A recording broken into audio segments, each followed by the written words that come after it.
J'adresse un salut très cordial à tous ceux qui se joignent au thème d'aujourd'hui du cours de connaissance de soi. Aujourd'hui, nous parlerons de le monde des relations. Un sujet très important qui nous permettra de découvrir dans quel état se trouve la relation que nous entretenons avec notre corps physique, la relation avec les autres et avec le monde qui nous entoure, et surtout la relation avec notre propre être intérieur. Et nous verrons également comment nous pouvons améliorer ces relations. Car parvenir à une relation correcte dans tous ses aspects, tant internes qu'externes, est ce qui nous mènera au vrai bonheur. Toutes les relations humaines ont un but important, mais en raison de notre ignorance de leurs valeurs et de leur véritable fonction, elles ont tendance à se détériorer. Voyons chacune de ces relations, quelle est la fonction de chacune d'elles, voyons dans quel état elles se trouvent, quel serait leur état optimal, et voyons comment nous pouvons les réparer. Nous allons également apprendre aujourd'hui une pratique très intéressante appelée le dossier du moi. Voyons alors qu'il existe 3 principaux types de relations que nous entretenons tous. Le premier est la relation avec notre corps physique. La relation que nous entretenons avec ce corps planétaire qui nous permet d'avoir une présence dans cette 3e dimension. La seconde est la relation que nous entretenons avec le monde extérieur. Et voici les relations que nous entretenons avec notre partenaire, avec la famille, les amis, les collègues et les gens en général, aussi, le rapport avec tout ce qui touche à notre métier, avec l'argent, avec la politique et avec tout ce qui existe dans l'environnement, ainsi que notre relation avec la nature et avec tout ce qui fait partie de cette planète Terre dans laquelle nous vivons. Le 3e concerne la relation de l'homme avec lui-même. Et cette relation, même si c'est la relation la plus importante, est la plus oubliée. Pour la plupart des gens, ce type de relation n'a pas la moindre importance, et c'est parce que nous ne nous connaissons pas nous-mêmes, nous ne connaissons pas notre monde intérieur, donc la connexion avec notre part divine est bloquée. Nous allons analyser chacune de ces relations en détail. Voyons la relation avec le corps physique. C'est la relation que nous entretenons avec notre corps planétaire. Nous avons tendance à croire que nous avons des connaissances sur notre corps physique, mais en réalité, même les meilleurs scientifiques du monde ne savent pas grand-chose sur le corps de chair et de sang. Compte tenu de son organisation extrêmement complexe, cela dépasse certainement largement notre compréhension. La fonction de notre corps physique est de générer et de condenser l'énergie sexuelle. Cette énergie est la partie créatrice en nous. Notre corps physique a été créé dans le sexe, et c'est à travers le sexe, grâce à l'utilisation judicieuse de notre énergie sexuelle, que nous allons nous créer intérieurement, c'est-à-dire que nous allons créer les corps internes qui vont nous permettre d'être présents dans les différentes dimensions de la nature. Pour cela, il est essentiel que nous apprenions à entretenir une relation correcte avec notre corps physique. Puisque la fonction principale du corps physique est de générer et de condenser l'énergie sexuelle, le mauvais usage que nous faisons de cette énergie nous amène à entretenir une très mauvaise relation avec notre corps physique. Convaincus que le bonheur est dans le plaisir, nous laissons libre cours à nos envies. Et dans cette recherche de satisfaction, nous nourrissons mal notre corps, nous consommons des substances toxiques pour le corps, et le pire est que nous vivons constamment en gaspillant toutes les ressources énergétiques de notre corps physique, notamment par la fornication, qui est l'expulsion de notre énergie sexuelle à travers l'orgasme et l'éjaculation. De ce fait, nous nous épuisons énergétiquement, ce qui entraîne un affaiblissement de notre corps physique. Puisque, comme nos différentes énergies sont utilisées par nos différents défauts psychologiques, elles en font une condensation négative, entraînant différentes maladies dont, en conséquence ou karma, nous souffrons. Nos défauts psychologiques se manifestent à travers notre esprit et nos émotions, et à partir de là, ils se manifestent au niveau physique. Nos pensées sont liées aux atomes, et chaque fois que nous avons des pensées négatives, nous contaminons nos atomes. L'accumulation constante de pensées négatives contaminent nous rend malade la molécule que sont nos émotions.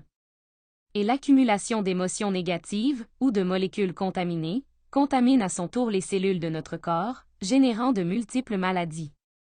Par exemple, la condensation négative de l'énergie que notre ego fait sous l'effet de la colère provoque des dommages à notre foie, à notre tête, à notre cœur et à notre vue. La luxure génère les différentes formes de cancer. La tristesse, l'anxiété et la dépression génèrent des problèmes d'estomac tels que des gastrites, des ulcères, etc., ainsi que des problèmes cardiaques. Ainsi, nous voyons comment permettre à nos défauts psychologiques de gaspiller notre énergie nous a conduit à une relation terrible avec notre corps physique, que nous pouvons voir se manifester dans les différentes affections et maladies dont nous souffrons. Et la situation est que tous ces défauts ont été créés par la fornication, donc tant que nous n'effectuons pas un travail conscient axé sur l'utilisation judicieuse de notre énergie sexuelle créatrice, nous ne pourrons pas amener cette relation à son état optimal. Et quel serait cet état optimal? Eh bien, un corps sain, plein de vitalité, avec lequel nous condensons adéquatement l'énergie qui, grâce à la pratique du sexe supérieur, nous permet de créer nos corps internes. Et comment allons-nous y parvenir? Comment réparer la relation avec le corps physique? Nous y parviendrons grâce à la pratique des 3 facteurs de révolution de la conscience, notamment avec la naissance spirituelle.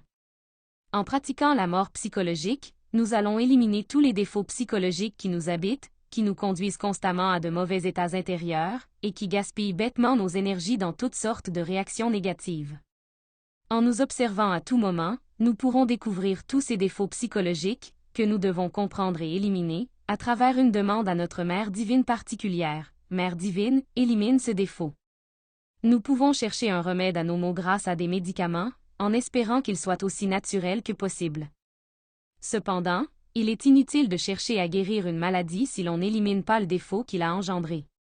Hippocrate, un sage médecin de la Grèce antique, disait « Avant de guérir quelqu'un, demandez-lui s'il est prêt à renoncer aux choses qui l'ont rendu malade. » Il est donc nécessaire de renoncer à nos défauts psychologiques pour libérer l'énergie qu'ils ont piégée et qu'ils ont condensée de manière négative. Grâce à la projection astrale, nous pouvons rechercher avec notre être intérieur quels sont les défauts qui nous ont généré telle ou telle maladie, ou condition physique, pour y travailler. Le sacrifice pour l'humanité est également nécessaire, car étant nos maladies d'origine karmique, c'est-à-dire qu'elles sont une conséquence des dommages que nous avons générés aux autres et à nous-mêmes en raison de nos défauts psychologiques. Nous devons générer du dharma, en aidant consciemment les autres, pour arrêter de payer nos karmas par la douleur et commencer à les payer par des actes d'amour. Grâce aux pratiques que nous avons apprises lors de la conférence Loi du karma et du dharma, nous pouvons utiliser le dharma pour payer ces karmas, qui sont souvent payés sous forme de divers types de maux et de maladies. Mais, comme je vous le disais, le facteur qui va nous aider particulièrement à améliorer notre relation avec le corps physique est la naissance spirituelle. Puisque notre énergie sexuelle est très puissante, c'est une énergie régénératrice et créatrice, c'est la force vitale elle-même. Et quand nous commençons à utiliser notre énergie à bon escient, en pratiquant une sexualité supérieure et en abandonnant définitivement la fornication, nous commençons à la condenser positivement dans notre colonne vertébrale, avec laquelle nous commencerons le processus de régénération de notre corps physique et de régénération de notre corps vital. Parlons maintenant du deuxième type de relation. La relation avec le monde extérieur.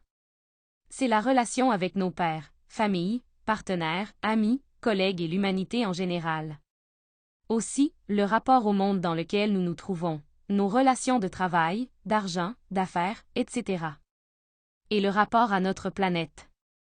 La relation avec le monde extérieur et tous ceux qui l'habitent a une fonction très importante, car c'est à travers nos relations extérieures que nous pouvons développer un amour conscient à travers un service désintéressé.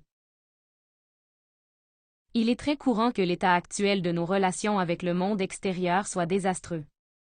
Concernant le deuxième type de relation, nous sommes toujours victimes des circonstances. Il est regrettable que nous n'ayons pas encore appris à créer consciemment les circonstances. De nombreuses personnes sont incapables de s'adapter à quoi que ce soit ou à qui que ce soit, ou de vraiment réussir dans la vie. Généralement, nous avons de mauvaises relations avec le monde extérieur et, par conséquent, nous avons toutes sortes de conflits, d'inimitiés, de mauvaises relations avec nos partenaires, nos enfants, la solitude, des problèmes économiques et sociaux, etc. C'est à cause d'une relation incorrecte avec le monde extérieur que nous vivons dans des situations d'esclavage, de pauvreté et que dans notre monde il y a tant de pollution et de déséquilibre environnemental. Mais nous devons observer que la cause de nos conflits constants et de l'état général de la société et du monde réside dans nos défauts psychologiques, en particulier dans notre égoïsme, dans notre incapacité à aimer et à servir les autres de manière désintéressée. L'extérieur est le reflet de l'intérieur. Ensuite, si nous voulons profiter de ces relations dans leur état optimal, qui est un état d'harmonie, dans lequel nous expérimentons la liberté et la prospérité. Nous devons entamer un travail intérieur qui nous amène à nous débarrasser de l'égoïsme qui nous empêche de développer l'amour pour tous les frères de l'humanité et pour la planète dans laquelle nous vivons. En travaillant sur nous-mêmes, en pratiquant les 3 facteurs de révolution de la conscience, nous allons réaliser une transformation intérieure qui nous permettra d'améliorer nos relations avec le monde extérieur. Nous pouvons voir que nous ne faisons jamais ou très rarement quoi que ce soit vraiment pour le bien des autres. Nous faisons généralement les choses pour un gain direct ou indirect, ou pour obtenir une certaine reconnaissance, ou pour générer des engagements avec les autres. C'est donc surtout le facteur de sacrifice pour l'humanité, qui nous permettra de développer la capacité d'agir de manière altruiste pour le bénéfice des autres, ce qui est l'amour, puisque l'amour se manifeste dans nos actions. Nous allons devoir commencer à sacrifier nos défauts psychologiques pour remédier aux mauvaises relations que nous entretenons avec les autres et avec la planète elle-même. Mais nous devrons avant tout sacrifier notre temps pour aider les autres. Toute aide que nous apportons aux autres de manière désintéressée compte. Mais la plus grande aide que nous puissions apporter aux autres est de partager avec eux les connaissances qui nous aident tant à transformer nos vies. Ainsi, nous développons l'amour lorsque nous sacrifions notre temps pour apprendre aux autres à éveiller leur conscience. Voyons maintenant quelle est la relation avec soi-même, et dans quel état se trouve cette relation. La relation avec soi-même est la relation avec notre être intérieur, avec notre conscience, avec cette part en nous qui est divine et éternelle. Ce n'est qu'en nous connectant à notre véritable être divin que nous pouvons atteindre la réalisation de soi, et nous atteindrons un bonheur plein, vrai et complet, puisque tel est l'objectif de notre être. Cette relation est la plus importante et pourtant la plus négligée. Être en mauvaise relation avec nous-mêmes est ce qui nous fait beaucoup souffrir du manque d'éclairage intérieur. Lorsque nous oublions notre véritable être intérieur, nous sommes fascinés et perdus dans les trivialités de ce monde, et nous oublions le but de notre existence. Nous nous consacrons à chercher à satisfaire nos désirs, mais il s'avère que cette recherche erronée du plaisir se termine toujours par davantage de souffrance et de confusion. Ceux qui souffrent d'un manque d'éclairage intérieur doivent connecter leur esprit au centre supérieur de leur être. Il existe d'innombrables aspirants déprimés qui, en raison d'un manque de pouvoir psychique et d'illumination intime, ont renoncé au travail ésotérique sur eux-mêmes. Rares sont ceux qui savent profiter de l'adversité.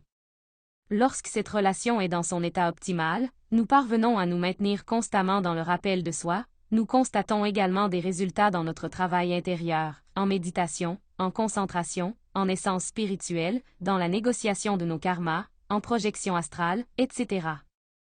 Et nous parvenons à avoir une communication constante avec notre être intérieur. Pour réparer la relation avec notre propre être, il faut que nous nous concentrions sur le travail des 3 facteurs de révolution de la conscience, puisque mourir psychologiquement, naître spirituellement et se sacrifier pour l'humanité, c'est effectuer le travail de notre être intérieur. Et parmi ceux-ci, le facteur crucial pour atteindre et maintenir une bonne relation avec soi-même est la mort psychologique. Dans les périodes de forte tentation, de découragement et de désolation, il faut faire appel au souvenir intérieur de soi.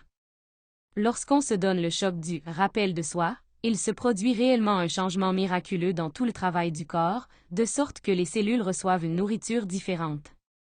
Il est nécessaire d'entamer un travail sérieux dans l'élimination de nos défauts psychologiques pour aller libérer et développer les différentes parties de notre être. En plus de travailler avec une attention particulière sur les défauts d'orgueil, d'autosuffisance et de mauvaise volonté, pour développer l'obéissance envers l'être intérieur. Puisque c'est notre être qui va nous guider dans tout ce chemin de connaissance de soi. Il est incontestable que nous devons établir des relations correctes, non seulement avec notre corps planétaire et avec le monde extérieur, mais aussi avec chacune des parties de notre être propre. Ensuite, il est très important que nous nous arrêtions un instant pour réfléchir à l'état dans lequel se trouvent ces relations et nous interroger, chacun de manière intime et personnelle. Comment est ma relation avec mon corps physique? Comment est ma relation avec les autres? Comment est ma relation avec la planète? Comment est ma relation avec mon être intérieur? Maintenant, je vais vous expliquer une pratique dans laquelle nous pouvons utiliser le sujet que nous avons étudié aujourd'hui pour parvenir à une compréhension profonde de la nécessité d'éliminer tout défaut psychologique que nous avons et qui nous cause une mauvaise relation. Cette pratique s'appelle le dossier du moi. Puisqu'il s'agira de faire un dossier sur n'importe lequel de nos défauts psychologiques, en regardant comment il a provoqué une mauvaise relation avec notre corps physique, avec les autres et avec nous-mêmes. Cela nous aidera à comprendre le besoin réel et urgent d'éliminer ce défaut de notre psychologie, et cela nous donnera la force et la compréhension pour décider de renoncer une fois pour toutes à cette façon négative d'être. Nous pouvons réaliser ce dossier sur tout défaut psychologique. Par exemple le défaut alcoolique, ou la colère, l'envie, la jalousie, la pornographie, la masturbation, la fornication, la paresse ou tout autre défaut que nous avons besoin de comprendre pour décider d'éliminer. Et nous réfléchirons profondément en nous demandant: quel dommage ce défaut a-t-il généré sur mon corps physique? Comment ce défaut a-t-il endommagé ma relation avec les autres? Est-ce que cela m'a conduit à la solitude, à la pauvreté, etc.? Comment cela a-t-il endommagé ma relation avec moi-même? Comment cela m'a-t-il éloigné de mon propre être? Il serait fortement recommandé d'écrire ces réponses car nous y trouverons de nombreux détails sur ce défaut, qui nous aideront à continuer à approfondir notre compréhension dans la méditation. Un défaut pour lequel nous avons déjà fait un bon dossier, et dont nous sommes capables de voir toutes les manières dont il nous a fait du mal, est un défaut dont nous aurons déjà une grande compréhension pour le condamner à mort et décider d'éliminer toutes ses manifestations, pour nous libérer définitivement. J'espère que cette pratique vous sera très utile.